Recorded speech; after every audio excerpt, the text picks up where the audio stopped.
Hashtag let's make a movie. If you hear screaming, banging, kicking, don't fret. It's just Ori or Ezra telling Ori to stop. That's all that is. I am back reacting, going through Trey Anastasio from Fish, his senior college thesis from Goddard College. He wrote this, I believe, in 1985. The Man Who Stepped Into Yesterday.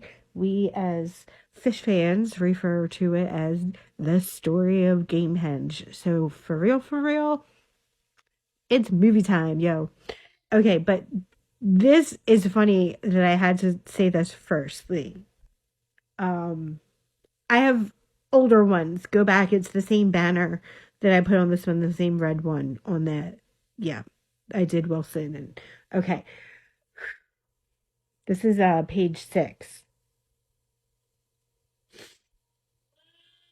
A good example would be Milton Babbitt, whose compositional theories are, as John Rockwell puts it in his book, American Music, largely incomprehensible to anyone untrained in the higher reaches of contemporary mathematics. Those fearsome charts, those references to obscure recent advances in set theory are all meaningless to the layman. And in this context, conveniently trained musicians are laymen themselves, end quote.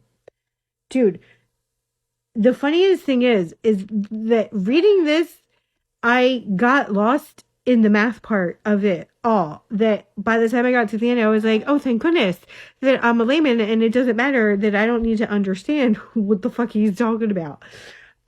Trey says, I use Babbitt as an example, not because he isolated in his musical views, but because he was an extremely influential man, and he represents a predominant school of thought in 20th century American music, serialism.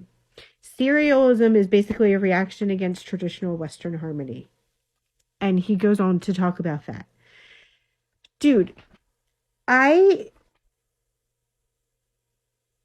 musical state of the nation was fairly disorganized. The way he speaks at the time, and there was a bit of battle going on as to the development of American style of music. I could just read his writing all day, every day, and I would be a happy fucking camper.